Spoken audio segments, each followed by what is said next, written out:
ஆண்டவராகிய இயேசு கிறிஸ்து நாமத்தில் இந்த உயிர்த்தெழுந்த நல்ல நாளில் இந்த காலை ஆராதனைக்காய் சபையார் உங்கள் யாவரையும் அன்போடு கூட வாழ்த்து வரவேற்கிறோம். கண்களை மூடி நாம் ஜெபிக்கலாம். கிருபையும் இரக்கம் இருந்த எங்கள் நல்ல பிதாவே, இந்த அருமையான நல்ல நாளுக்காய் நாங்கள் நன்றி செலுத்துகிறோம். ஆண்டவரே, இந்த 2020 வருடம் கடந்த 4 மாதம் எங்களை கண்மணி போல் நீர் காத்து உங்களுடைய தயவினால இரக்கத்தினால ஆண்டவரே ஒரு புது மாதத்தை, இந்த 5வது மாதத்தை எங்களுக்கு கிருபையானி தந்ததற்காக நன்றி. இந்த மே மாதத்தில் ஆண்டவரே இந்த முதல் ஞாயிற்றுக்கிழமை இந்த கால வேளையில் உம்மை ஆராதிக்கும்படியாய் நீர் பாராட்டின இரக்கத்திற்காய் உமக்கு நாங்கள் நன்றி செலுத்துகிற ராஜா. ஆண்டவரே, இந்த ஆராதனையில் ஆண்டவரே கர்த்தாவை பங்கு பெறுகிற ஒவ்வொரு குடும்பத்திலும் உம்முடைய தெய்வீக சமாதானம், உம்முடைய தெய்வ பிரசன்னம் கடந்து செல்லட்டும். கர்த்தர் தாமே உம்முடைய பிள்ளைகளை இந்த கால வேளையில் நீர் தாமே ஆசீர்வதிக்கிறதற்காக நன்றி. இந்த ஆராதனை தொடக்கத்திலிருந்து முடிவரையிலும் தெய்வ ஆவியானுடைய ஆளுகைக்கு நாங்கள் ஒப்பு கொடுக்கிறோம். நீர் அசைவாடும் ஆசீர்வதியும். இயேசுவின் நாமத்தில் ஜெபிக்கிறோம், ஜெபம் கேளும் எங்கள் நல்ல பிதாவே. ஆமென், ஆமென்.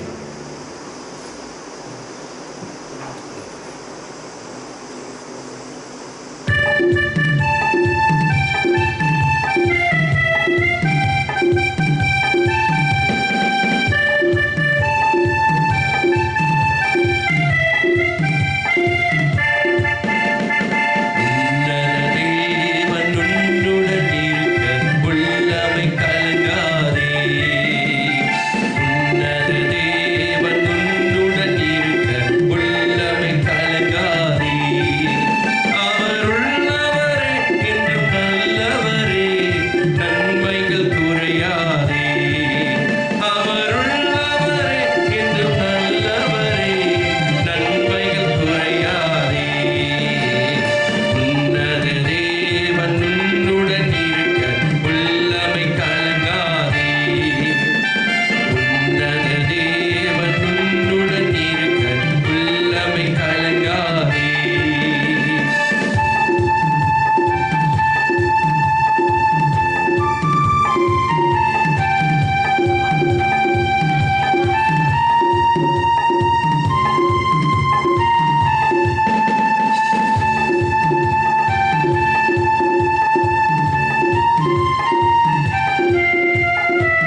அவர் யெகோவா ஈராய், அவர் நம்மோடு கூட இருக்கிற யெகோவா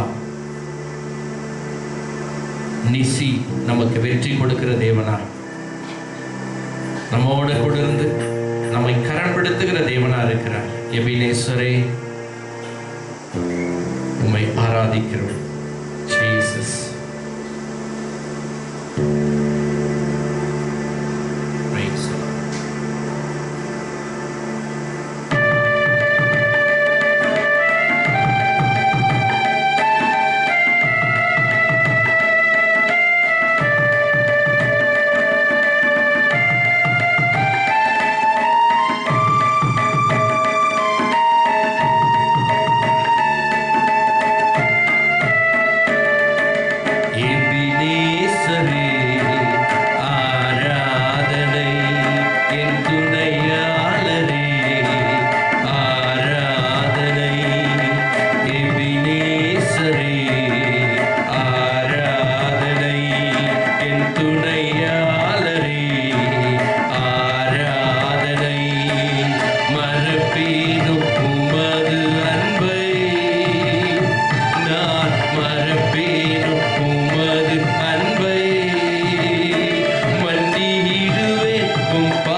நல்ல ஒரு தகப்பனை போல, அருமையான சிநேகிதனை போல இதுவரை நம்மோடு கூட இருந்த, எல்லாவற்றிலும் நமக்கு உதவியா இருந்த, நம்மை தாங்கி ஏந்தி சுமந்து தப்புவித்து இதுவரைக்கும் நடத்தி வந்த தெய்வத்தை இருக்கிற இடத்துல உள்ளத்தின் ஆழத்தில் கரங்களை உயர்த்தி அவரை வாழ்த்து சொல்லி ஆராதிப்போமா? ஆமென். உம்மை போல நல்ல தேவன் யாரும் இல்லையே, உம்மை போல வல்ல தேவன் யாரும் இல்லையே. ஆமென். மீண்டும் சொல்லலாம். உம்மை போல நல்ல தேவன் யாரும் இல்லையே, உம்மை போல வல்ல தேவன் யாரும் இல்லையே, உம்மை போல என்னை தேற்றிட, உம்மை போல என்னை காத்திட, உம்மை போல என்னை நடத்திட யாரும் இல்லையே. இயேசையா யாரும் இல்லையே, உம்மை போல, உம்மை போல நல்ல தேவன் யாரும் இல்லையே, உம்மை போல வல்ல தேவன் யாரும் இல்லையே. மீண்டும் சொல்லலாம். உம்மை போல நல்ல தேவன் யாரும் இல்லையே, உம்மை போல வல்ல தேவன் யாரும் இல்லையே. ஆயிரம் பேர்களில் சிறந்தோ ஆண்டவரே சுத்தீரே. ஆமென். ஆயிரம் பேர்களில் சிறந்தோ ஆண்டவரே சுத்தீரே. வீடி வெள்ளியே இந்த பிரியம் நீரே, என்றென்றும் தொழுதிடுவே. வீடி வெள்ளியே இந்த பிரியம் நீரே, என்றென்றும் தொழுதிடுவே. ஆராதனை நாயகன் நீரே, ஆராதனை வேந்தனும் நீரே. இயேசுவே ஆராதனை நாயகன் நீரே, ஆராதனை வேந்தனும் நீரே. ஆயுள் முடியும் வரை உம்மை தொழுதிடுவே. என் ஆயுள் முடியும் வரை உம்மை தொழுதிடுவே. ஆராதனை நாயகன் நீரே, ஆராதனை வேந்தனும் நீரே. இயேசுவே ஆராதனை நாயகன் நீரே, ஆராதனை வேந்தனும் நீரே. ஆமென். ஆமென். நம்ம யாரும் கண்கள் மூடி ஜெபிக்கலாம். நல்ல ஆண்டவரே, உங்க நன்றி உள்ளத்தோடு துதிக்கிறோம். இந்த அருமையான இந்த ஓய்வு நாளுக்காக உமக்கு நன்றி செலுத்துகிறார் ராஜா. இந்த நாளுடைய செய்தியை நீர் ஆசீர்வதிப்பு தருவராக. வார்த்தை உம்முடையது, பேசுகிறவர் நீர். உன் தாசனை மறித்து பேசுமையா. வாஞ்சியோடு காத்திருக்கிற உன் பிள்ளைங்களோடு இடைப்பட்டு பேசுவீராக. தேவன் பெரிய காரியத்தை செய்யும், நாமத்தை மகிமைப்படுத்திக் கொள்ளும். உங்களுடைய வார்த்தையும் தாசனை மறித்து நீ வெளிப்படுத்துவராக. நாம உயரட்டும். இயேசுவின் நாமத்திலே ஜெபம் ஏறெடுக்கிறேன் என் பரிசுத்தமுள்ள நல்ல தகப்பனே, ஆமென். உயிர்த்தெழுந்த இயேசு கிறிஸ்துடைய திருநாமத்திற்கு ஸ்தோத்திரம் உண்டாகட்டும். கடந்த 2 வார காலமாக பஸ்காவின் நாடு, த பாஸ்ஓவர் லேம்ப் என்ற தலைப்பில் நம்ம பார்த்து கொண்டிருக்கிறோம். இன்றைக்கு 3வது வாரமாக பஸ்காவின் நாட்டை குறித்து நாம் பார்க்கலாம். அதற்கு ஆதாரமாய் கிறிஸ்துவே நமக்கு பஸ்காவின் நாடாக இருக்கிறார் என்ற வார்த்தைக்கேற்ப 1 கொரிந்தியர் புத்தகம் 5ஆம் அதிகாரம் 7ஆம் வசனம் தமிழில் வாசி கேட்போம். ஆகையால் நீங்கள் புளிப்பில்லாதவர்களாய் இருக்கிறபடியே புதிதாய் பிசைந்த மாவாய் இருக்கும்படிக்கு பழைய புளித்த மாவை புறம்பே கழித்து போடுங்கள். ஏனெனில் நம்முடைய பஸ்காவாகிய கிறிஸ்து நமக்காக பலியிடப்பட்டு இருக்கிறாரே. நம்முடைய பஸ்காவாகிய கிறிஸ்து நமக்காக பலியிடப்பட்டிருக்கிறார். அப்ப அந்த பஸ்காவின் நாடு மோசே காலத்துல பலியான ஆடு கிறிஸ்து தான் என்று பவுல் சொல்லுகிறார். நமக்காக பஸ்காவாகிய கிறிஸ்து பலியிடப்பட்டிருக்கிறாரே. இங்கிலீஷ்ல பார்க்கலாம். Therefore purge out the old leaven, that you may be a new lump, since you truly are unleavened. For indeed Christ our Passover was sacrificed for us. Christ is our Passover, that is Passover lamb who sacrificed for us. பைபிள்ல வந்து பவுல் அப்போஸ்தலன் சொல்லுகிறார், நமக்காக பலியான ஆடு கிறிஸ்துவே என்று சொல்லுகிறார். Jesus Christ is the Passover lamb who was sacrificed for us. நமக்காக பலியானார். சரி, இதற்கு ஆதாரமாக நம்ம ஏற்கனவே படித்துக் கொண்டிருந்த யாத்ராகம புத்தகத்துக்கு நாம் திருப்பலாம். யாத்ராகம புத்தகத்துல கர்த்தராகிய தேவன் சொன்னார், 10ஆம் தேதியில அந்த மாதத்துல ஒவ்வொரு மனுஷனும் தம் வீட்டுக்கு ஒவ்வொரு வீட்டுக்கும் ஒரு ஆட்டுக்கடாவை அவன் தெரிந்து கொள்ள வேண்டும். அந்த ஆடு ஆணாக இருக்க வேண்டும், அதுக்கு 1 வயது இருக்க வேண்டும். 3ஆவதாக வித்தவுட் பிளமிஷ், எந்த ஒரு பழுதற்றதுமா இருக்க வேண்டும். அதை 14ஆம் தேதி சாயங்கால வேளையில அதை கொன்று அதன் ரத்தத்தை ஒரு பேஷன்ல ஒரு கிண்ணில பிடித்து அதை ஈசோப்பு கொத்தினாலே தோய்த்து அதை அவங்க தங்குகிற வீட்டில் அதை லிண்டர்லையும், அதாவது மேற் சட்டையிலும், டோர் போஸ்ட் கதவு நிலைக்கால்களிலும் 3 பகுதியில அந்த ரத்தம் தெளிக்கப்பட வேண்டும் என்று சொல்லப்பட்டிருக்குது. ஆகினால எனக்கு அன்பானவர்களே, அந்த ரத்தம் பூசப்பட்ட வீட்டுக்குள்ளாக தான் அவர்கள் இருக்க வேண்டும். ஏனென்றால் அன்றைக்கு இரவு, எந்த நாளில் வந்து பஸ்கா பண்டிகை கொண்டாடப்படுறாங்களோ அந்த நாள், அந்த இரவு தான் அந்த முழு எகிப்திற்கு ஜட்ஜ்மெண்ட் வருகிறது. ஒரு பெரிய நியாய தீர்ப்பு உண்டாக போகுது. கர்த்தராகிய தேவன் வேதத்தில் சொல்லியிருக்கா, யெகோவா நானே எகிப்துடைய ஸ்ட்ரீட்ல ஒவ்வொரு தெருவாய் நான் வீடுகளை கடந்து செல்வேன்.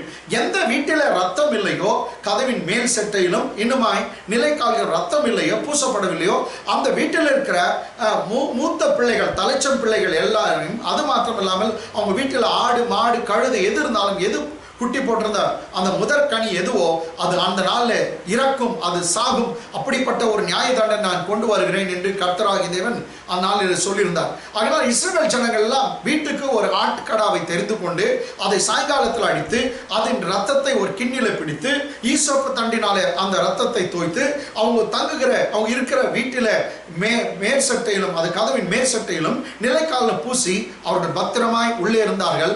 வெளியே கர்த்தர் இரவிலே கடந்து போனார் என்று வேதம் சொல்லுகிறது.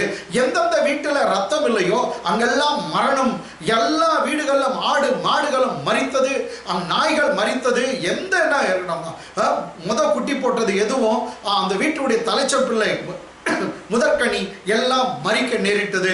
கர்த்தராகிய தேவன் பெரிய ஒரு வாதை, ஒரு பெரிய ஒரு ஜட்ஜ்மெண்ட், ஒரு நியாய தீர்ப்பை கர்த்தர் எகிப்து தேசத்தில் கொண்டு வந்தார். அந்த நாட்கள்ல இரவில் நடக்கிற ஒரு நிகழ்ச்சியை நம்ம பார்க்க போகிறோம். யாத்ராகம புத்தகம் 12ஆம் அதிகாரம் 8ஆம் வசனம். யாத்ராகமம், book of Exodus 12th chapter verse 8 வாசிக்கலாம். அன்று ராத்திரியிலே அதன் மாம்சத்தை நெருப்பினால் சுட்டு புளிப்பில்லாத அப்பத்தோடும் கசப்பான கீரையோடும் அதை புசிக்க கடவர்கள். ஆங்கிலத்தில் படிக்கலாம், இங்கிலீஷ்ல. Then they shall eat the flesh on that night. They shall eat the flesh on that night, Roasted in fire. roasted in fire, With unleavened bread. with unleavened bread, And with bitter herbs. and with bitter herbs. They Amen. shall eat it. They shall eat it. Amen. அன்று ராத்திலே அதன் மாம்சத்தை நெருப்பினால் சுட்டு புளிப்பில்லாத அப்பத்தோடும் கசப்பான கீரையோடும் அதை புசிக்க கடவர்கள் என்று இந்த இடத்துல கர்த்தராகிய தேவன் மோசேக்கு மூலமாய் கட்டளை கொடுக்கிறார். சற்று நீங்க கவனிங்க. இந்த ரோஸ்டட் lamb அப்படின்னு நீங்க பாத்தீங்கன்னாக்கா, இந்த அதை சுட வேண்டும் என்ற வார்த்தை 3 வசனத்துல ஆவியானவர் பேசியிருக்கா, எழுதியிருக்கிறார். இப்ப 8ஆம் வசனத்துல படிச்சோம். 9ஆம் வசனத்துல சுட வேண்டும் என்ற வார்த்தை இருக்குதா பாருங்க, படிங்க. பச்சையாயும் தண்ணீரில் அவிக்கப்பட்டதாயும் அல்ல, அதன் தலையையும் அதன் தொடைகளையும் அதற்குள்ள யாவையும் ஏகமாய் நெருப்பினால் சுட்டதாய் அதை புசிப்பீர்களாக. மீண்டும் வருகிறது, ஏகமாய் நெருப்பினால் சுட்டதாய் அதை புசிப்பீர்களாக. Again we are come across in the same sentence that it has to be roasted with fire. In English, 9th verse. Do not eat it raw. Do not eat it raw. Nor boiled at all with water. Not boiled at all with water. But roasted in fire. But roasted in fire. Its head with its legs. Its head with its leg. And its entrails. Its entrails. The entire part has to be roasted in fire and they have to eat it up. அவங்க பைபிள்ல சொல்லுது முழுதுமாக நெருப்பினால் சுட்டு அதை புசிக்க வேண்டும். இதுவரை 8ஆம் வசனத்துல இருந்தது அது நெருப்பினால் சுட வேண்டும். 9ஆம் வசனத்துல பார்த்தோம் it has to be roasted in fire, நெருப்பினால் சுட வேண்டும். 10ஆம் வசனத்துல இருக்கா பாருங்க, அதிலே ஒன்றையும் விடியற்காலம் மட்டும் மீதியாக வைக்காமல் விடியற்காலம் மட்டும் அதிலே மீதியாய் இருக்கிறதை அக்கினியால் சுட்டெரிப்பீர்களாக. மீண்டும் சொல்லுது, நீங்க எவ்வளவு சாப்பிடுங்க. ஒரு சமயம் அந்த இறைச்சி மிச்சம் ஆயிடுச்சுனாக்கா அதை காலையில விடக்கூடாது, அது நெருப்புல அக்கினியால சுட்டு எரிப்பீர்களாக அப்படின்னு சொல்லப்பட்டிருக்கு. இங்கிலீஷ்ல பாருங்க. You shall let none of it remain until morning. And what remains of it until morning you shall burn it in fire. Amen. You shall not let anything that is meat, the roasted meat, and until the morning நெருப்புல சுட்டெரிக்க வேண்டும். நீங்க 3 விஷயம் நீங்க பாருங்க. 3 வசனத்திலும் ஆவியானவர் எதுக்கு அந்த ஆட்டை நெருப்புல நெருப்புல சுடணும், அவங்க சாப்பிடுறதுக்கு அவிக்க கூடாதுன்னு சொல்கிறார். It should not be sodden with the water, or it must not be boiled or cooked in water. தண்ணில அவிக்க கூடாது, அதுக்கு பதிலா பச்சையாவும் சாப்பிடக்கூடாதுன்னு சொல்றார். It should not be eaten raw. பச்சையாவும் சாப்பிடக்கூடாது. ஆனா கர்த்தர் சொல்ற நெருப்புல சுடணும். இது யாருடைய பிக்சர்? நான் ஏற்கனவே சொன்னேன், அந்த ஆடு பலியான ரத்தம் சிந்தின ஆடு பவுல் அப்போஸ்தலன் மூலமாய் நமக்கு வெளிப்பட்டு இருக்குது. அந்த ஆட்டுக்குட்டியானவர் யாருங்க? ஆண்டவராகிய இயேசு கிறிஸ்து. எப்படி இந்த ஆடு அவர்கள் சாப்பிடுவதற்கு முன்பாக நெருப்பில சுடப்பட்டதோ அது மிச்சம் மீதி கூட வைக்காம நெருப்பில சுட்டெரிச்சு சாம்பலாக்க வேண்டுமோ, எனக்கு அன்பார்களே, அதே போலதான் நம்முடைய ஆண்டவராக இயேசு கிறிஸ்து பிதாவுடைய ஜட்ஜ்மெண்ட் என்ற அக்னியிலே, பிதாவுடைய நியாய தீர்ப்பு என்ன தண்டனை என்னும் அக்னியிலே அவர் சுடப்பட்டார். அவர் அந்த வேதனைக்குள்ளாய் மாறினார். Even our Jesus was roasted in the anger of God, in the fury of God. அவர் கர்த்தராகிய இயேசு கிறிஸ்து மெய்யாகவே அக்கினியால் சுடப்பட்டார் அப்படின்னு தான் நம்ம சொல்லலாம். அது அவர் எந்த அக்கினினா, தேவனுடைய கோபாக்கினி என்னும் அக்கினி, தேவனுடைய ஜட்ஜ்மெண்ட் என்னும் அக்கினியில அவர் சுடப்பட்டார். ஆமென். எனக்கு அன்பார்ந்தவர்களே, இதற்கு ஆதாரமாய் ஒரு சின்ன காரியத்தை நம்ம பார்க்கலாம். மார்க்கு சுவிசேஷம் 14ஆம் அதிகாரம் 35-36. Gospel of Mark chapter 14, 50, 35 and 36. சற்று அப்புறம் போய் இயேசுநாதர் கெத்செமனே தோட்டத்தில் நடக்கிற காரியத்தை பாருங்க. சற்று அப்புறம் போய் தரையிலே இயேசு முகம் குப்புறமாய் விழுந்து அந்த வேலை தம்மை விட்டு நீங்க கூடுமானால் அது நீங்க வேண்டும் என்று வேண்டிக் கொண்டு அப்பா பிதாவே எல்லாம் உம்மாலே கூடும், இந்த பாத்திரத்தை என்னிடத்தில் இருந்து எடுத்து இந்த போடும். பாத்திரத்தை, எந்த ஜட்ஜ்மெண்ட், கடவுளுடைய ஜட்ஜ்மெண்ட் வருகிற அந்த பாத்திரத்தை என்னிடத்தில் எடுத்து போடும். ஆகிலும் என் சித்தத்தின்படி அல்ல, உம்முடைய சித்தத்தின்படி ஆக கடவுது. அவர் கேட்கிறார், முகங்குப்புறம் 3 முறை ஜெபித்தாராம். பிதாவே, கூடுமானால் இந்த பாத்திரம், எனக்கு வர இந்த ஜட்ஜ்மெண்ட், என் மேல வருகிற இந்த நியாய தீர்ப்பு என்னை விட்டு நீங்கட்டும், இந்த மரண தண்டனை என்னை விட்டு நீங்கட்டும் கேட்டார். ஆனாலும் பிதாவை என்னுடைய சித்தத்தின்படி இல்ல, உம்முடைய சித்தத்தின்படி ஆக கடவுது என்று சொல்லி அவர் ஜெபித்தார். பிதாவின் ஜட்ஜ்மெண்ட்டுக்குள்ளாய், நியாய தீர்ப்புக்குள்ளாய் போனார். அதனால தான் அவர் கேட்கிறார், பிதா கொடுக்கும் பாத்திரத்தை நான் பானம் பண்ணாமல் இருப்பேனோ என்று தம் சிஷ்யரிடத்துல கேட்டார். நாம் ஆங்கிலத்தில் வாசிக்கலாம். He went a little farther. He went a little farther and fell on the ground. And prayed that if it were possible, the hour might pass from me. And he said, Abba Father, all things are possible with you. Take this cup away from me. Take this cup, that the cup of judgment, the cup of your fury or anger, take away it from me. Nevertheless, not what I will, not as I will, but what you but will. as you will. Amen. He obeyed for the will of God and gave himself for the judgment of God to be judged. தேவனுடைய நியாய தீர்ப்புக்கு அவர் கேட்கிறார், கூடுமான இந்த பாத்திரம் என்னை விட்டு நீங்கட்டும் கேட்டார். ஆனாலும் என்னுடைய சித்தத்தின்படி இல்ல, உம்முடைய சித்தத்திற்கு நான் ஒப்பு கொடுக்கிறேன் என்று தேவனுடைய நியாய தீர்ப்புக்கு அவர் ஒப்பு கொடுத்தார். அதனாலதான் பைபிள்ல ஏசாயா புத்தகம் 53 அதிகாரத்துல நம்முடைய அக்கிரமத்தெல்லாம் எடுத்து பிதாவாகிய தேவன் அவர் மேல போட்டார்னே சொல்லப்படுது. He laid all our iniquities upon Jesus and Jesus got punished in our place. Amen. God unleashed all the wrath of God upon Jesus and Jesus got punished in our place. Therefore we have no more judgment. Amen. Because Jesus got judged in our place, therefore we will not have any judgment. Amen. இயேசு கிறிஸ்து பிதாவாகிய தேவன் நம்முடைய அக்கிரமத்தையும் அநியாயத்தையும் நம்முடைய பாவங்களையும் இயேசு கிறிஸ்து மேல போட்டு தேவ கோபாக்கினை அவர் மேல செலுத்தினார். தேவ கோபாக்கினை பரிபூர்ணமாய் இயேசுவை தண்டித்தது. ஆகினால் பைபிள் சொல்லுது, கிறிஸ்துக்குள்ளா இருக்கிற நமக்கு இனி நியாய தீர்ப்பு இல்லை, இனி நமக்கு நியாய தண்டனை ஆக்கினை தீர்ப்பு இல்லை என்று சொல்லப்பட்டிருக்குது. ஏன்?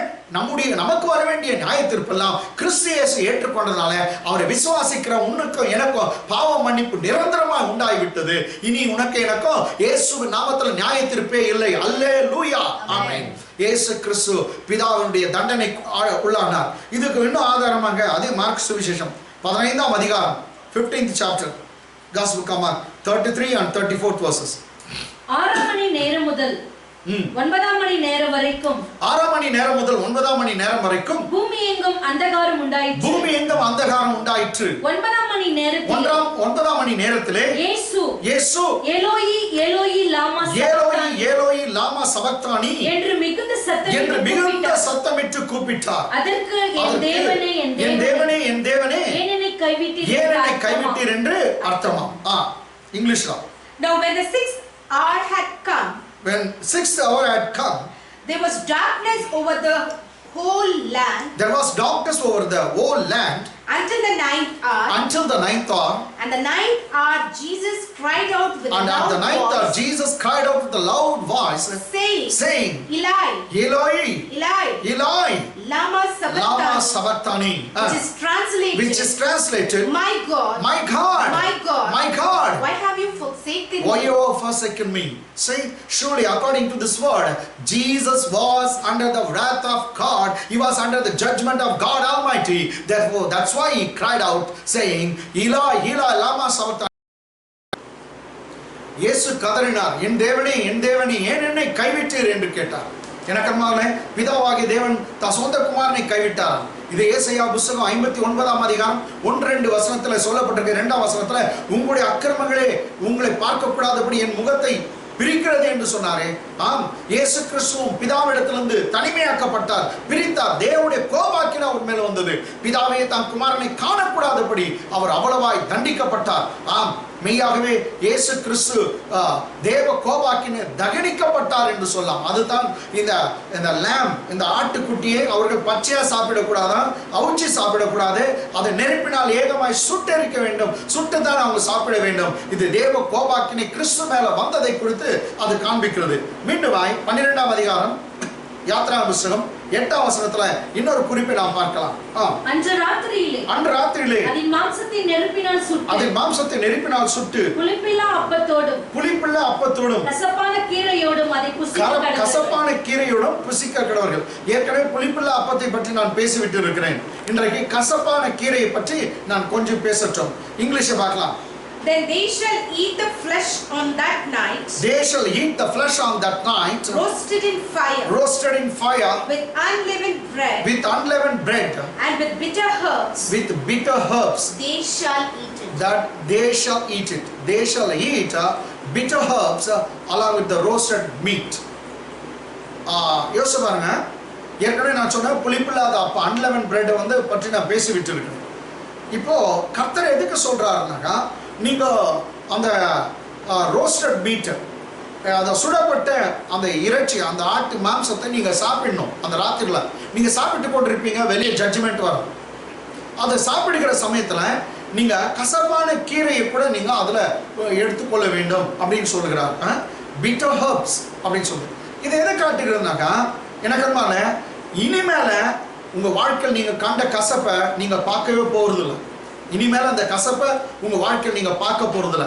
ஏன்னாக்கா இந்த கசப்பான கீரையை நீங்க விழுங்க போறீங்க. ஆமென். உங்க வாழ்க்கையில் இருக்கிற எல்லா கசப்புகளையும் இந்த மரித்த ஆட்டுக்குட்டியானுடைய ரத்தமானது உங்களுக்கு முழு விடுதலை தரப்போகிறது. ஆமென். முழு விடுதலை உங்களுக்கு உண்டாக போகிறது. அதுக்கு தான் இனிமேல கசப்புன்ற ஒரு நிலைமை உங்களுக்கு இருக்காது. ஏன் யோசிச்சு பாருங்க, நீங்க அவங்க 430 வருஷம் அடிமைகளா இருந்தாங்களாம். கசப்பான அனுபவம், எத்தனையோ நிந்தைகள், எத்தனையோ அவமானங்கள், எத்தனையோ கேடுகள், எத்தனையோ பிரச்சனைகள். உங்களுடைய வாழ்க்கையில கூட நீங்க எத்தனையோ கசப்புக்குள்ள, வேதனைக்குள்ள, கண்ணீருக்குள்ள போயிருக்கலாம். உன் கசப்பெல்லாம் மறக்கிற நாள் அந்த இயேசுவின் பஸ்காவின் நாள். இயேசு கிறிஸ்து பலியானது உன் நிந்தையை எடுத்து போட, உன் அவமானத்தை எடுத்து போட, உன்னுடைய கண்ணீரை துடைக்கத்தான் அவர் பலியானார். இதைதான் வேதம் சொல்லுகிறது. கசப்பான கீரை இன்னைக்கு அந்த கசப்பு பாருங்க, அங்கே வைத்து காட்டுன்னு சொல்ல அதை விழுங்கு. பைபிள்ல ஒரு வார்த்தை இருக்குது, அவர் மரணத்தை ஜெயமாக விழுங்குவார், தம்முடைய பிள்ளைகளுடைய முகத்திற்கு கண்ணீரை துடைப்பார், பூமியில் இருக்க எல்லா நிந்தைகளுக்கு நீங்களாக்கி ரட்சிப்பார். அதே போல கசப்பான கீரையை நீங்க சாப்பிட்டு முற்றிடுங்க. அது திரும்ப எழுந்திருக்க கூடாது. இன்றைக்கு காண்கிற எகிப்தியரை இனி என்றைக்கும் நீங்கள் காண மாட்டீங்க. இன்னைக்கு பார்க்கிற வாழ்க்கையில பார்த்து கொண்டிருக்க கசப்பு, கடைசி நாள் உங்களுக்கு இந்த கசப்பு, கடைசி நாள் இந்த துக்கம், இனியோட உங்களுக்கு விடுதலை உண்டாகிறது என்று சொன்னார். ஹல்லேலூயா. அதனால்தான் அந்த கசப்பான கீரையோட அதை சாப்பிட வேண்டும் என்று நாம் பார்க்கிறோம். நெக்ஸ்ட் எதை சாப்பிடணும் அப்படின்னு நீங்க பாத்தீங்கன்னா 12ஆம் அதிகாரம் யாத்திராகம புத்தகம் 9ஆம் வசனம் 12:9 பச்சையாயும் தண்ணீரில் அவிக்கப்பட்டதாயும் அல்ல அதன் தலையையும் அதன் தொடைகளையும் அதற்குள்ள யாவையும் ஏகமாய் நெருப்பினால் சுட்டதாய் அதை புசிப்பீர்களாக. ஆமென். அதில் உள்ள யாவையும் ஏகமாய் நெருப்பில் சுட்டதாய் அதை புசிப்பீர்களாக. இங்கிலீஷ் பார்க்கலாம். Do not eat it raw. Not boiled at all with water. Not boiled at all with water. But roasted in fire. Its head with its legs. And its entrails. Amen. Its head, its legs, and also its entrails. Amen. எல்லாத்தையும் நெருப்புல சுட்டு எடுத்து சாப்பிடணும். யோசிச்சு பாருங்க, ஆவியானவர் என்ன மகிமை. நீங்க வரும் இறைச்சி மாத்திரம் சாப்பிட்டு உள்ள இருக்கிறதெல்லாம் விட்டுருங்கன்னு சொல்ல, தலையை விட்டுருங்க, காலை விட்டுன்னு சொல்ல, காலை கூட சுடுங்க. அதாவது தொடையெல்லாம் நீங்க சுடுங்க. நெக்ஸ்ட் அவர் சொல்லுகிறார், அது உள்ள இருக்கிற பாகங்கள் தலையை கூட சுட்டு நீங்க சாப்பிடுங்க அப்படின்னு சொல்லுகிறார். எனக்கு அன்பானே, இந்த நான் ஏற்கனவே சொன்னேன், இந்த அந்த லேம் அங்க அடிக்கப்பட்ட அந்த ஆடு வந்து ஆண்டவராகிய இயேசு கிறிஸ்து. ஒரு வசனத்தை நம்ம படிச்சுட்டு நம்ம இங்க வந்தோம்னா ரொம்ப நல்லா இருக்கும். 105ஆம் சங்கீதம் 105 36-37 இதை படிச்சுட்டு நம்ம இந்த பகுதிக்கு நம்ம வரலாம். அவர்களுடைய எகிப்து தேசத்திலே தலைச்சன்கள் அனைத்தையும் அவர்களுடைய பெலனில் முதற் பெலனான யாவரையும் கர்த்தர் சங்கரித்தார். அப்பொழுது அவர்களை வெள்ளியோடும் பொன்னோடும் புறப்பட பண்ணினார். அவர்கள் கோத்திரங்களில் பாருங்க, ஏற்கனவே சொன்னேன், அவர்களை வெள்ளியோடும் பொன்னோடும் புறப்பட பண்ணினார். நெக்ஸ்ட் சொல்றது, அவர்களுடைய கோத்திரங்களில் பலவீனப்பட்டவன் ஒருவனும் இருந்ததில்லை. அவருடைய கோத்திரங்களில் பலவீனப்பட்டவன் ஒருவனும் இருந்ததில்லை. இங்கிலீஷை பார்க்கலாம். He also destroyed all the firstborn in He their also land. destroyed all the firstborn in the land, that is in the land of Egypt. The first of all their strength. The first of all their strength. He also brought them out with silver and gold. He also brought them out with silver and gold. There was none feeble. There was none feeble among his tribes. Among his tribes. Amen. ஒரு சமயம் பஸ்காவின் ஆடு சாப்பிட்றதுக்கு முன்னாடி அந்த வீட்டில் அந்த இஸ்ரவேல் வீட்டில் தாத்தாங்க இருந்துக்கலாம், ஆயா இருந்திருக்கலாம், பலவீனமானவங்க இருக்கலாம், எல்லாம் நோய்வாப்பட்டம் கூட இருந்திருக்கலாம். ஏன்னா எத்தனை பேர் அடி வாங்கி கால் கை ஒன்று இருந்துச்சோ தெரியாது. ஆனால் எனக்கு என்பதில் அந்த பஸ்காவின் ஆட்டை அவர்கள் அந்த ராத்திரியில் அந்த சுட்டதை அவங்க சாப்பிடுற சமயத்தில் ஒவ்வொருவருக்கும் சுகம் உண்டாயிடுச்சான். அதுதான் 105ஆம் சங்கீதத்தில் 36ஆம் வசனம் 37ஆம் வசனம், there was none feeble among the tribes of Israel. இஸ்ரவேல் கோத்திரங்களில் ஒருவனும் பலவீனனாக இருந்ததில்லை. எந்த ராத்திரியில் அவங்க புறப்பட்டு வந்தாங்களோ, எந்த நாளில் அந்த பஸ்காவின் ஆட்டை அவர்கள் அடித்து அந்த இறைச்சியை புசித்தார்களோ, அன்றைக்கே ஒருவருடைய சரீரமும் சுகமாக்கப்பட்டது. ஆமென். அதனாலதான் ஒருத்தருக்கும் சுகம் கிடைச்சதான். there was none feeble அப்படின்னா ஒருத்தரும் பலவீனம் இல்லையா. அந்த நாள்ல பலவீனத்தோடு சாப்பிட்டவங்க பலவானாங்க மாறினாங்க. கால் வலியோடு சாப்பிட்டவங்களுக்கு கால் வலி நீங்கினது. கைவலியோடு இருந்தவர்களுக்கு கைவலி நீங்கினது. ஒரு சமயம் தலைவலியோடு இருந்தவர்களுக்கு தலைவலி நீங்கினது. கர்த்தர் அந்த பஸ்காவின் ஆட்டு இறைச்சியை சாப்பிட்ட ஒவ்வொருக்கும் கர்த்தர் சுகம் கொடுத்தார் என்று நாம் பார்க்கிறோம்.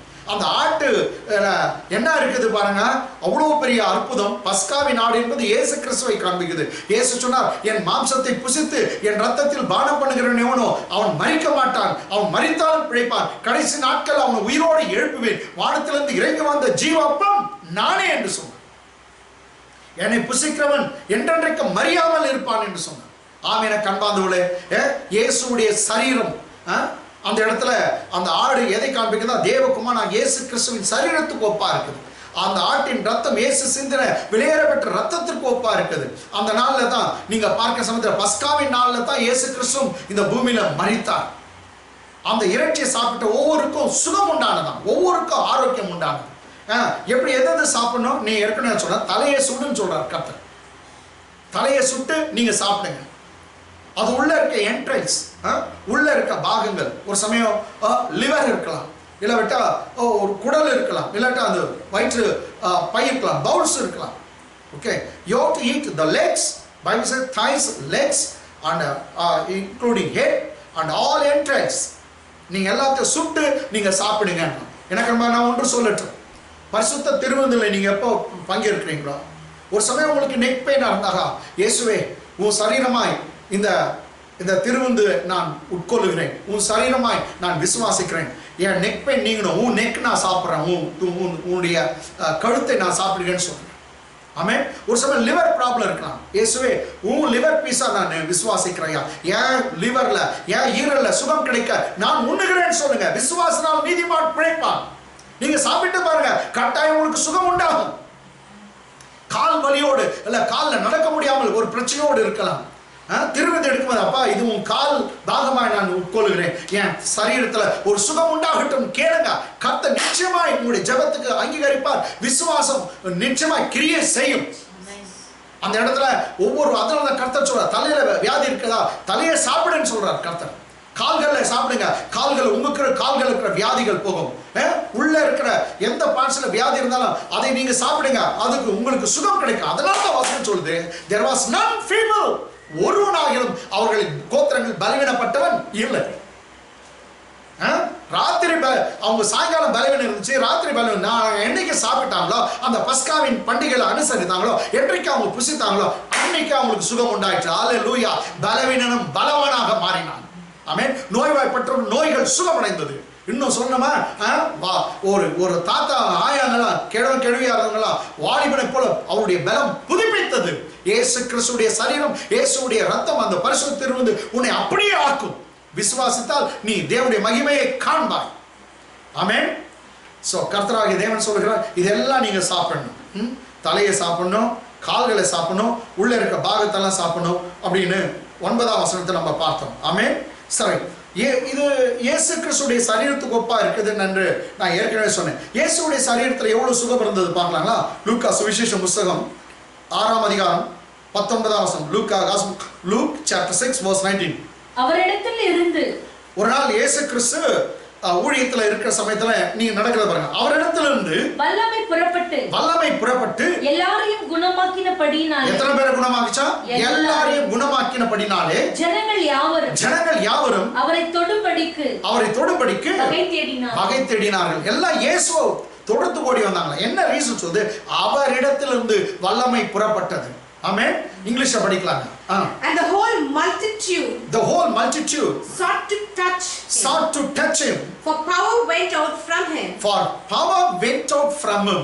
And healed them all. The power went out from him. From him means from his body, and healed them all. Whoever touched, they all got healed. Amen. இயேசுவுடைய சரீரத்துல இருந்து எவ்வளவு வல்லமை பாருங்க. அந்த இடத்துல ஒரு டெமான்ஸ்ட்ரேட் ஆகுது. அவர் சரீரத்துல இருந்து வல்லமை புறப்பட்டு அங்கு அவர் தொட்ட யாவரையும் சுகமாக்கிச்சான். இத கண்ட ஜனங்க எல்லாம் ஓடி வந்து தொட பார்த்தாங்களா?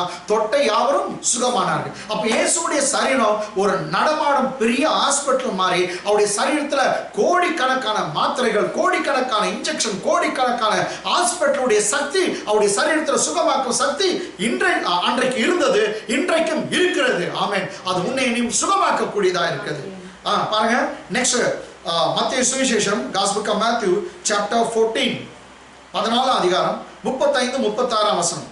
அவ்விடத்து மனுஷர் இயேசு ஊழியத்துக்கு போயிருக்கார். அவ்விடத்து மனுஷர் அவரை இன்னார் என்று அறிந்து, அவர் யார் என்று கண்டுபிடிச்சாங்களா? இன்னார் என்று அறிந்து சுற்றுப்புறமெங்கும் செய்தி அனுப்பி பிணியாளிகள் எல்லாரையும் அவரிடத்தில் கொண்டு வந்து அவருடைய வஸ்திரத்தின் ஓரத்தை ஆகிலும், பிணியாளிகளா நோயாளிகள் எல்லாரையும் கொண்டு வந்து அட்லீஸ்ட் அவருடைய வஸ்திரம் துணியின் ஓரத்தில் ஆகிலும் அவர்கள் தொடும்படி உத்தரவாக வேண்டும் என்று அவரை வேண்டிக் கொண்டார்கள். தொட்ட யாவரும் சொஸ்தமானார்கள். ஆமென். இங்க பாருங்க, தொட்ட யாவரும் அத்தனை பேர் என்ன ஆயிட்டாங்களா? சொஸ்தமானார்கள். அப்போ இயேசுவுடைய துணியில உள்ள வல்லமை இல்ல, இயேசுவுடைய சரீரத்துல இருந்த வல்லமை அது ஒழுகி அது வந்து துணி வழியா போய் கொண்டிருக்குது. ஆமென். அவ்வளவு வல்லமை இயேசுவுடைய சரீரத்துல இருந்து அது துணி வழியா கூட கடந்து போச்சான். ஜஸ்ட் துணியை தொட்டவங்களுக்கு கூட அற்புதம் நடந்தது. அல்லேலூயா. இயேசு கிறிஸ்துவுடைய சரீரம் அவ்வளவு பரிசுத்தம் உள்ளது. அது மாத்திரமல்ல, அவ்வளவு வல்லமை பொருந்தது. இதுல ஒரு பெரிய வேடிக்கை என்னன்னாக்கா, இயேசு கிறிஸ்து ரொம்ப பரிசுத்தமா இருக்கு, என்னை அவனும் தொடாதீங்கன்னு சொல்ல. இன்னைக்கு மற்றவங்க தொட கூட விட மாட்டாங்க. ஆனா இயேசு கிறிஸ்து பரிசுத்தம் இல்லாதவங்கள நீங்க பிரேயர் பண்ணிட்டு வந்து என்ன தொடுங்கன்னு சொல்ல. எல்லாம் பாவிங்க ஓடி போய் தொட்டாங்களாம். தொட்ட யாவரும் சுகம் பெற்றார்கள். அல்லேலூயா. இயேசு கிறிஸ்து ஒரு மனுஷனுக்கு சுகம் கொடுப்பதற்கு முன்பாக ஒருவனையும் தகுதிப்படுத்துகிறவர் அல்ல. தகுதி இல்லாதவர்கள்லாம் வந்து தொடலாம். தொட்ட உடனே அவர்கள் தகுதி ஆவார்கள். யாரையும் குவாலிஃபை பண்ணிட்டு சரிப்படுத்திட்டு நீங்க என்ன தொடுங்கன்னு சொல்ல, என்ன தொடுறதுக்கு முன்னாடி அரை மணி நேரம் ஜெபம் பண்ணிட்டு வாங்கன்னு சொல்ல. இதுதான் நம்முடைய ஆண்டவர். அவ்வளவு நல்லவர். இங்கிலீஷை பார்க்கலாம்.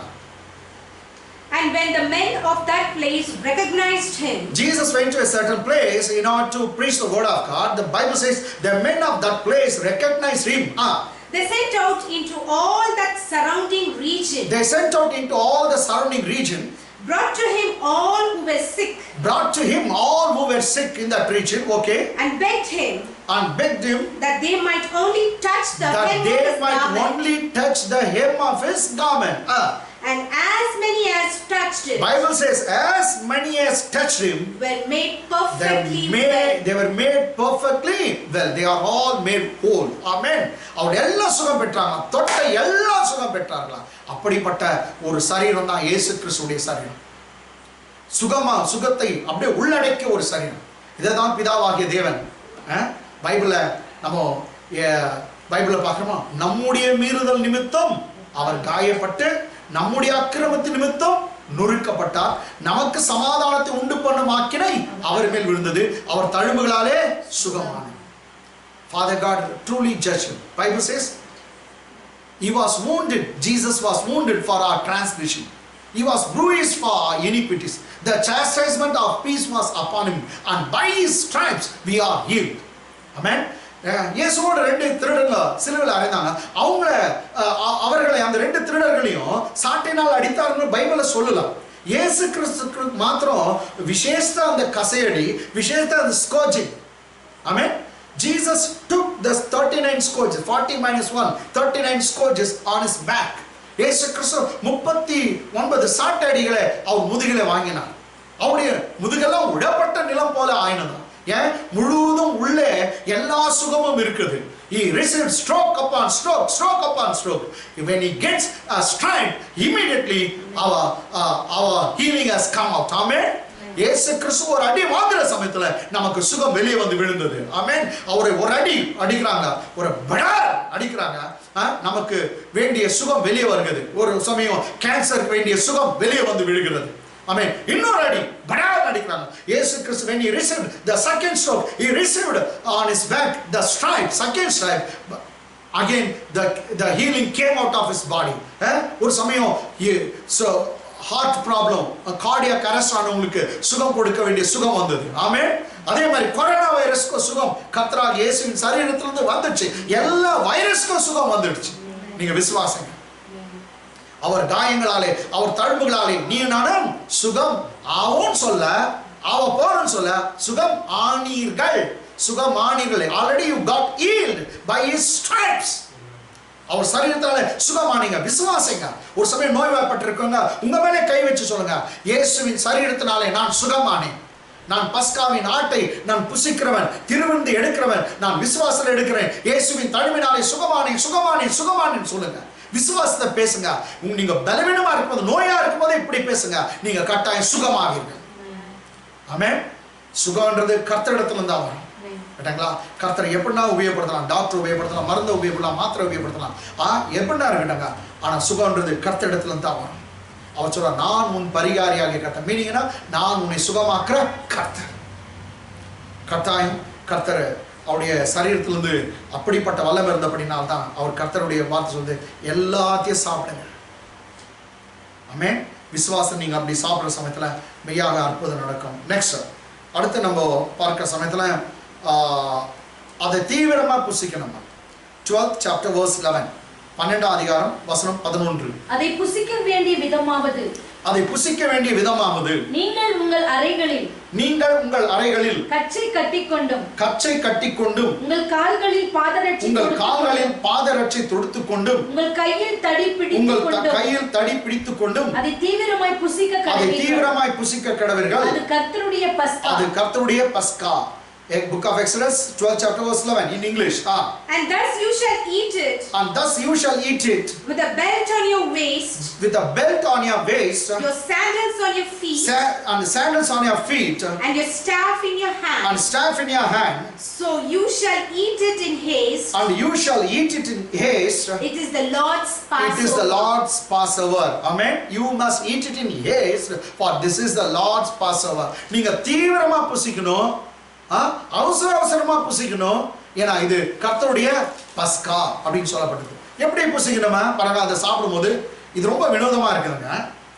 கர்த்தர் சொல்றாரு, அந்த ஆட்டை வீட்டில் ரோஸ்ட் பண்ணிட்டு என்னங்க நெருப்புல சுட்டு அது இறைச்சியை சாப்பிடும்போது அவங்க என்ன கிளீன் ட்ரெஸ் போட்டு எல்லாம் நல்ல துணி போட்டுட்டு ஊருக்கு போற மாதிரி அவங்க துணி அப்படியே ட்ரெஸ் ஆகிட்டு சொல்றாங்க. கேட்டாங்களா? ஊருக்கு போறவங்க பாருங்க, ஐயோ ட்ரெயின் மிஸ் பண்ணிடுவோம், இல்ல பஸ் மிஸ் பண்ணிடுவோம், சீக்கிரம் சாப்பிடு என்று சொல்லுவாங்களா? அது மாதிரி அவசரமா சாப்பிடணும். ஏன்னா அவங்களுக்கு சீக்கிரத்துல ஒரு ஜேர்னி போக போறாங்க, அவங்க ஒரு பிரயாணம் புறப்பட போறாங்க. இதுதான் கடைசி எகிப்து அவங்க பார்க்கறது. எகிப்தை விட்டு அவங்க புறப்பட போறாங்க. இனி மீண்டும் அடிமைத்தனத்துல இருக்க போகிறது இல்லை. என்னைக்கு அவங்க பஸ்கா பண்டிகை அனுசரித்தாங்களோ, என்றைக்கு ஆடு அடிக்கப்பட்டதோ, அது ரத்தம் பூசப்பட்டதோ, அவங்களுடைய டோர் போஸ்ட்லையும் நிலைக்கால்களிலும் லிண்டர்லையும் என்றைக்கு அவர்கள் அந்த பச்சையான கீரையோடு கூட அந்த ரோஸ்டட் லேம், அதாவது என்னங்க சுடப்பட்ட ஆட்டு இறைச்சி அவங்க சாப்பிட்டாங்களோ அன்றைக்கே விடுதலைன்னா. ஹல்லேலூயா. அப்ப திருவந்து எடுக்கிறவங்க, இயேசு கிறிஸ்துவுடைய மரணத்தை விசுவாசிக்கிறவங்க கட்டாயம் அன்றைக்கே விடுதலை. ஆமென். நாளைக்கல்ல, இன்னைக்கே விடுதலை. அதான் கர்த்தர் சொல்றாரு, பெல்ட்டை கட்டின்னு let a belt be on your waist. கர்த்தர் சொல்றாரு, நீங்க கச்சையை கட்டி கொண்டு. நெக்ஸ்ட் வந்து இயேசுநாதர் ஊழியத்தை அனுப்பும்போது ஸ்லிப்பர் போட்டு போங்கப்பான்னு சொன்னாரு. பாதரட்சை இல்லாதவங்க பாதரட்சை வாங்கிக்கோங்க. நெக்ஸ்ட் பார்த்தோன்னா கையில தடி எடுத்துன்னு போங்கன்னு இயேசுநாதர் சொன்னார். இதெல்லாம் பாருங்க, பிரயாணம் போறதுக்கு ரெடி ஆயிட்டீங்க. கையில தடி பிடிச்சுக்கிட்டே சாப்பிடணும். அதுவும் சொன்ன ட்ரெயின் மிஸ் பண்ணிட்டு போறீங்க, அதனால வேகமா சாப்பிடுங்க, அவசரமா சாப்பிடணும். கர்த்தர் பாருங்க என்ன விசுவாசத்துல எப்படி பேசியிருக்கார். அவசரமா சாப்பிடு இன்னையோட க்ளோஸ். எகிப்து உங்களை பிடிக்கவே முடியாது. அந்த எகிப்துடைய சாபமோ பாவமோ நோயோ தரித்திரமோ உங்களை பிடிக்க போறதில்ல. இன்றைக்கு விடுதலை நாள். ஏன்னா உங்களுக்காக ஆட்டுக்குட்டியானவர் அடிக்கப்பட்டார், அவருடைய ரத்தம் சிந்தப்பட்டது. இயேசுவின் ரத்தத்தை நீங்கள் புசிக்கிற நீங்கள் பாக்கியவான்கள். உங்களுக்கு விடுதலை நிச்சயம். அல்லேலூயா. சரி, நீங்க பாருங்க எவ்வளோ ஃபாஸ்ட் விடுதலை பாருங்க, எவ்வளோ வேகமா விடுதலை வருது. யாத்ராகம புஸ்தகம் 12ஆம் அதிகாரம் 17ஆம் வசனம். யாத்ராகமம் 12:17.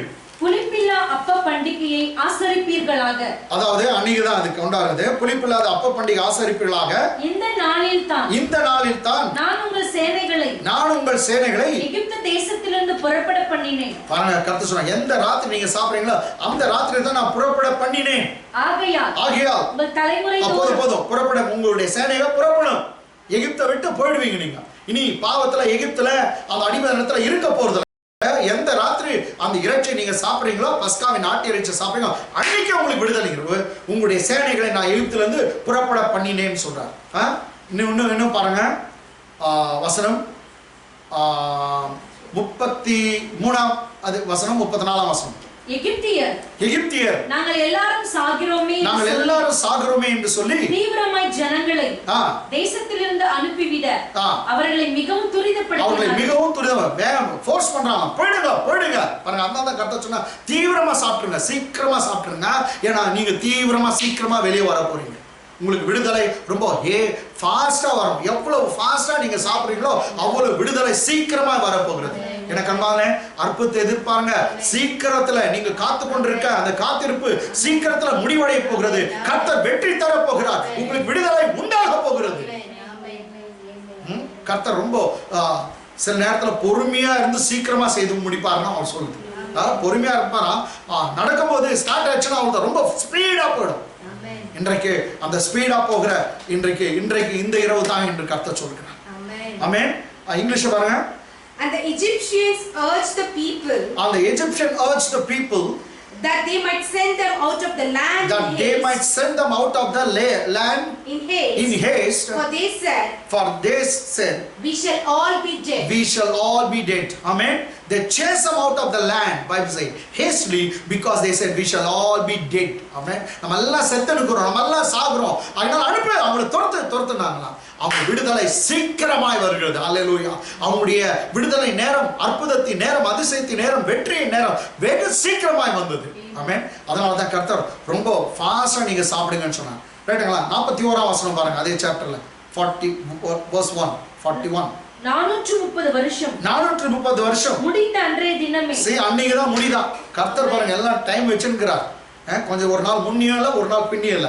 430 வருஷம் முடிந்த அன்றைய தினமே கர்த்தருடைய சேனைகள் எல்லாம் எகிப்து தேசத்திலிருந்து புறப்பட்டது. ஆமென். நீ புறப்பட வேண்டிய நேரம். ஆமென். வெற்றியின் நேரம். இன்னும் அடிமையில இல்ல, இன்னும் துக்கத்துல இல்ல, இன்னும் கண்ணீர்ல இல்ல. நீ அதுல இருந்து வெளியேறுகிறாய். ஆமென். you are coming out. ஆமென். அதுல இருந்து வெளியே வருகிறாய். உன் கடன்ல இருந்து வெளியே வர, உன் நோயில இருந்து நீ வெளியே வர, உன் நிந்தையில இருந்து வெளியே வருகிற. இயேசுவின் ரத்தம் உன்னை அவமானத்தில் நிந்தையில இருந்து வெளியே கொண்டு வருகிறது. you are coming out. ஆமென். கடல்ல இருக்கீங்களா? you are coming out in Jesus name. வியாதியில இருக்கீங்களா? இனி அந்த வியாதியில இருக்க போறதில்ல. இயேசுவின் நாமத்தில் வெளியே வந்து கொண்டிருக்கிறாய். நீ புறப்பட்டு வெளியே வந்து கொண்டிருக்கிறாய். இனி அந்த நிந்தையில அவமானத்தில் இருக்க போகிறது இல்லை. அல்லேலூயா. ஆமென். you are coming out. Bible சொல்லுது அன்றைய தினமே. கர்த்தர் எல்லாம் கவுண்ட் பண்ணி வச்சிருக்காருங்க. என்னைக்கு உங்களுக்கு அற்புதம் நடக்கணும் எல்லாம் அவர் கவுண்ட் பண்ணி வச்சிருக்காரு. இவங்க கவுண்ட் பண்ணாங்களே இல்ல, அவர் பைபிள் சொல்லுது அன்றைய தினமே. அப்படியே சரியா 430வது வருஷம் முடிதான். அவ்வளோ கமான் வெளியே வாப்பா அப்படின்னு சொல்லி கொண்டு வந்துட்டார். லாஸ்டா நீங்க பாருங்க அதே அதிகாரம் கடைசி வசனம் 51ஆம் வசனம். அன்றைய தினமே கர்த்தர் இஸ்ரவேல் புத்திரரை அணியணியாய் எகிப்து தேசத்திலிருந்து புறப்பட பண்ணினார். அன்றைய தினமே கர்த்தர் இஸ்ரவேல் புத்திரரை அணியணியாய் எகிப்து தேசத்தில் புறப்பட பண்ணார். இங்கிலீஷ் பார்க்கலாம். So it came to pass on that very same day that very same day that the Lord brought the children of Israel that the Lord God brought the children of Israel out of the land of Egypt according to their armies. Amen. That very same day God had brought them out of Egypt. Amen. they are all armies. அவங்களுடைய எல்லா என்னங்க Bible சொல்லுது, அணி அணியா எகிப்து தேசத்திலிருந்து புறப்பட பண்ணினார் army. யாருடைய ஆர்மி? இஸ்ரவேலுடைய பட்டாளத்தை கர்த்தர் வெளியே கொண்டு வந்தார் என்று சொல்லப்படுது. ஆமா, என்னைக்கு நீங்க பஸ்கா திருவிருந்து எடுக்கிறீங்களோ, என்றைக்கு விசுவாசத்தில் அதை புசிக்கிறீங்களோ, உங்களுக்கு சுகம் மாத்திரம் இல்ல, விடுதலையும் அவசரமா வேகமாய் வரும். ஆமென். வேகமா உங்களுக்கு விடுதலை வரும். சரிங்க. இன்னைக்கு ஒரு பெரிய ஒரு சத்தியத்தை, ஒரு நல்ல ஒரு சத்தியத்தை நம்ம பார்த்து நம்ம முடிக்கலாம். யாத்திராகம் 13ஆம் அதிகாரத்துக்கு போயிடலாம். 13ஆம் அதிகாரம். So far we were in 12th chapter. Now let's go into the 13th chapter. 13ஆம் அதிகாரம் verse 14 and 15. 14 15. பிற்காலத்தில் உன் குமாரன் இது என்ன என்று உன்னை கேட்டால், நான் பாருங்க, வருங்காலத்துல இதை அனுசரிக்கணும்னு கர்த்தர் சொன்னார்.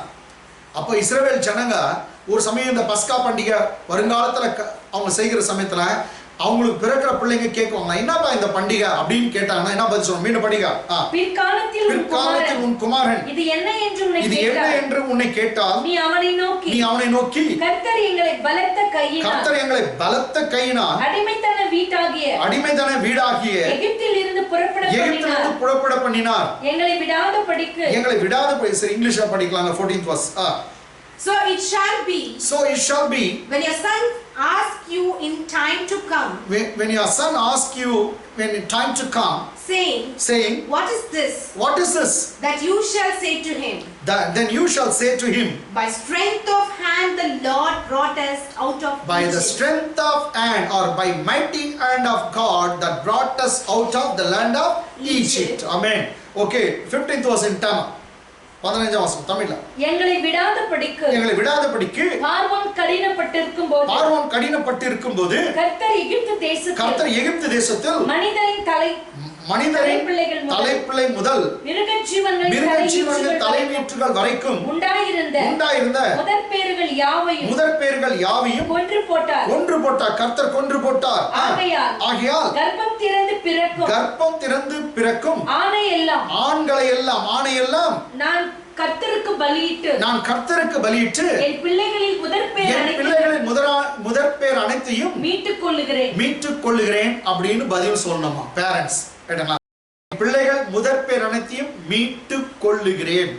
நல்லா கவனிச்சுங்க. ஒரு அற்புதமான ஒரு சத்தியம் இருக்குது. இதை சொல்லி நான் முடிக்கிறேங்க. இஸ்ரவேல் ஜனங்க இந்த பஸ்கா பண்டிகை வரப்போற நாட்களை கொண்டாடுகிற சமயத்துல அவங்க பிள்ளைங்க ஒரு சமயம் கேட்பாங்க. கர்த்தர் சொல்றார், உங்க பிள்ளைங்க கேட்குவாங்க, என்னப்பா இது பஸ்கா பண்டிகை, எதுக்கு நீங்க ஆடை நீங்க கொன்று அதை பலி செலுத்துறீங்க? அப்போ அவங்க ஸ்டோரி ஃபுல்லா சொல்லணுமா. நாங்கள் எகிப்து தேசத்துல 430 வருஷம் அடிமைகளா இருந்தோம். பார்வோன் ராஜா எங்களை விடவே இல்லை. அவன் விடாத எங்களை ஆராதனை செய்வதற்கோ ஆலயத்துக்கு போறதுக்கோ எங்களை விடாம இருந்தான். அப்போது கர்த்தர் சொன்னார், நீ என் பிள்ளைங்க ஃபர்ஸ்ட் பார்ன் இஸ்ரவேல் ஜனங்களை நீ விடாவிட்டால், ஆராதனை செய்ய நீ விடாவிட்டால், உங்க வீட்டில் இருக்கிற ஃபர்ஸ்ட் பார்ன், உங்க வீட்டில் இருக்கிற தலைச்ச பிள்ளைங்க எல்லா ஆடு மாடுகள்லாம் மறிக்கும் அப்படின்னு சொன்னாரு. அதே போல அந்த பஸ்காவின் இரவில் ஒவ்வொரு வீட்டிலும் எல்லா எகிப்து தேசத்துல எல்லா வீட்டிலும் தலைச்சன் பிள்ளைகள் முதற்பேர் அனைத்தையும் கர்த்தர் அடித்தார். எல்லாம் இறந்து போனது. ஆனா நம்முடைய வீட்டில் இருக்கிறதான தலைச்ச பிள்ளைகள்லாம் கர்த்தர் காப்பாற்றினார் அப்படின்னு சொல்லிட்டு என்ன பண்ணோமா, நாங்க இப்போ எதற்கு நாங்க பலியிடுறோம், இந்த பஸ்கா பண்ணி கொண்டாடுறோம்னா எங்க ஆண் பிள்ளைங்களை காப்பாற்றுவதற்காக இந்த ஆட்டை நாங்கள் பலியாக கொடுக்கிறோம். சரி, இஸ்ரவேல் ஜனங்க தங்களுடைய முதற்பேரான ஆண் பிள்ளைகளை காப்பாற்ற ஆட்டை பலியாக கொடுத்தார்கள். ஆட்டை கொடுத்து பிள்ளைங்களை மீட்டுட்டாங்க. They redeemed their firstborn and they redeemed their sons by giving lamb as a sacrifice, but they redeemed their sons. யோசிச்சு பாருங்க, அவங்க பிள்ளைங்களை மீட்க ஒரு ஆட்டை பலியா கொடுத்தாங்களாம். பிதாவாகிய தேவன் காணாமற் போன ஆடுகளாகிய நம்ம மீட்க ஆட்ட பலியா கொடுக்க சொந்த குமாரனே கொடுத்தார். இவங்க இஸ்ரவேல் ஜனங்க ஆட்டை கொடுத்து அவங்க பிள்ளைகளை மீட்டாங்க. ஆனா காணாமற் போன ஆடுகளாகிய நம்ம மீட்க பிதாவாகிய சொந்த ஒரே பேரான குமாரன், செல்ல பிள்ளை ஒரே பேரான குமாரன், ஒரே பேர தலைச்ச பிள்ளைய நமக்காக கொடுத்து இந்த காணாமற் போன ஆடுகள் எல்லாம் மீட்டுட்டார். என்ன அன்பு பாருங்க. அதான் பவுல் அப்போஸ்தலன் ரோமர் புத்தகம் 8:32 சொல்றார், சொந்த குமாரன் என்று பாராமல் நம்ம எல்லாருக்காகவும் அவரை ஒப்பு கொடுத்தவர், அவரோடு கூட மற்ற எல்லாவற்றையும் அருளாதிருக்கிறது எப்படி என்று சொல்கிறார். Father God did not spare his own son but deliver him up for us all. How shall he not with him also freely give us all things? Father God did not spare his own son. 1 யோவான் புத்தகம் 4ஆம் அதிகாரம் 9, 10 2 வசனத்தை நீங்க படிச்சு பாருங்க. அன்பு என்னன்னு அப்போஸ்தலனாகிய யோவான் சொல்கிறார். தான் சொந்த குமாரனால நீ நானும் பிழைக்கும்படிக்கு அவரை மரிக்க பிதாவாகி தேவன் அனுப்பினார். குமாரனை கொடுத்து அவரை சாகடித்து உன்னை என்னை பிழைக்க வச்சார். குமாரனுக்கு மரணத்தை கொடுத்தார், நமக்கு ஜீவனை கொடுத்தார். இதுலதான் அன்பு உண்டாக்குறது. அதுவும் பைபிள் சொல்லுது, என்ன பலி? கிருபாதார பலியாக அனுப்பினார். Bible says, Father God sent his only son into this world that we might live through him. He gave him to death that we might live through him. What a love it is. In such a manner, Bible says, God, Jesus became our propitiation. Jesus became our propitiation by whom we have the redemption. அவர் மூலமாக நமக்கு மீட்பை உண்டு பண்ணினார். அவரை கிருபாதார பலியாக ஒப்பு கொடுத்தார். அவரை ஒப்பு கொடுத்து அவரை சாக கொடுத்து நம்ம மீட்டுட்டார். அதே தான் இயேசு கிறிஸ்து சொன்னார் உயிரோடு இருந்த நாட்களை, மனுஷகுமாரன் ஊழியம் கொல்லும்படி வராமல் ஊழியம் செய்யும்படி வந்தார். எல்லாருக்காக மீட்கும் பொருளாக தன் ஜீவனையை கொடுக்க வந்தார் என்று சொன்னார். Jesus also said in the last days, Jesus said, Son of Man did not come to be served but to serve, and he gave himself, even his very life, as a ransom for the redemption of many sinners. எனக்கு அன்பானவர்களே, Jesus become our ransom. He paid the price of ransom for our sake. நமக்காக மீட்பின் கிரயத்தை அவர் செலுத்தினார். மீட்பின் கிரயமாய் இயேசு மாறினார். அவ்வளோ நல்லவர். இந்த பஸ்காவின் ஆட்டை குறித்து 3 வாரமாய் நாம் பார்த்து கொண்டிருக்கோம். கர்த்தர் சித்தமானால் அடுத்த வாரம் நான் இதை குறித்து நான் பேசுகிறேன். கர்த்தர் உங்களை ஆசீர்வதிப்பாராக. ஆமென். கண்ணில் மூடி நாம் பிரார்த்தனை செய்வோம். நல்ல தகப்பனே, நல்ல இந்த காலை வேளைக்கா நன்றி உள்ளத்தோடு ஸ்தோத்திரிக்கிறேன். இந்த ஓய்வு நாளின் மனமகிழ்ச்சியான நாளிலே உன் கிருபைகள், இரக்கங்கள், தயவுகள் எங்கள் எல்லார் மேலும் இருக்கட்டும் அப்பா. தகப்பனே, சபையார் எல்லாரையும் ஆசீர்வதி, ஒவ்வொரு விசுவாசிகளையும் ஆசீர்வதி, ஒவ்வொரு குடும்பங்களையும் ஆசீர்வதி. ஆம் தகப்பனே, பஸ்காவின் ஆடாகிய இயேசு கிறிஸ்துவுடைய மாம்சத்தின் மூலமாய் எங்களுக்கு மீட்பு உண்டு. திருவிருந்தும் மூலமாய் எங்களுக்கு ரட்சிப்பு உண்டு. எங்களுடைய சரீரங்களில் சுகம் உண்டு என்பதை நாங்கள் விசுவாசிக்கிறோம். ஆம் தகப்பனே, அதன் மாம்சத்தை புசித்த அந்த நாளிலே அவளுக்கு விடுதலை உண்டாயிற்று என்று சொல்லப்படுகிறது.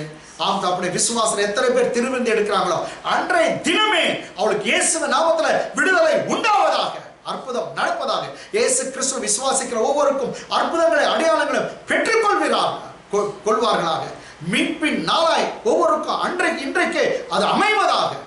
எங்க அப்பா அப்படியே செய்ததுக்காக நன்றி தகப்பனே. சபையார் எல்லாருக்கா நான் ஜெபிக்கிறேன். கொரோனா வைரஸ்லிருந்தும் கொடுமையான வியாதியிலிருந்தும் எங்களுடைய கோலார் தங்கவெளி, எங்களுடைய இந்திய தேசத்தையும், எங்களுடைய கர்நாடகா மாநிலத்தையும் அப்பா, எங்களுடைய சபையார் எல்லாரையும் நீர் காப்பீராக. இயேசுவின் நாமத்துல காப்பீராக அப்பா. உலக தேசத்தில் இருக்கிற எல்லா ஜனங்கள் மேலும் உம்முடைய கிருபைகள், இரக்கங்கள் பொழியட்டும். கர்த்தராகிய இயேசு கிறிஸ்துவின் ரத்தத்தை நான் பிள்ளைகள் மேல பூசுகிறேன்.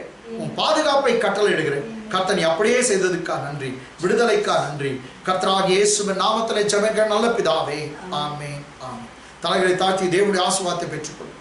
நம்முடைய பிதாவாகிய தேவனுடைய அன்பும் குமாரனாகிய இயேசு கிறிஸ்துவின் கிருபையும் பரிசுத்த ஆவியானவருடைய அன்பின் ஐக்கியமும் சவகாசமும் வெற்றியும் வாழ்வும் சுகமும் பலனும் ஐஸ்வர்யமும் நம் அனைவரோடும் சகல பரிசுத்தவான்களோடும் இன்று வேண்ட சதா காலம் தங்கியிருப்பதாக. எல்லாம் சேர்ந்து சொல்லலாம். என் ஆத்துமாவே கர்த்தரை ஸ்தோத்திரி, என் முழுமே பரிசுத்த நாமத்தை ஸ்தோத்திரி. என் ஆத்துமாவே கர்த்தரை ஸ்தோத்திரி, கர்த்தர் செய்த சகல வார்த்தைகள். God bless you all.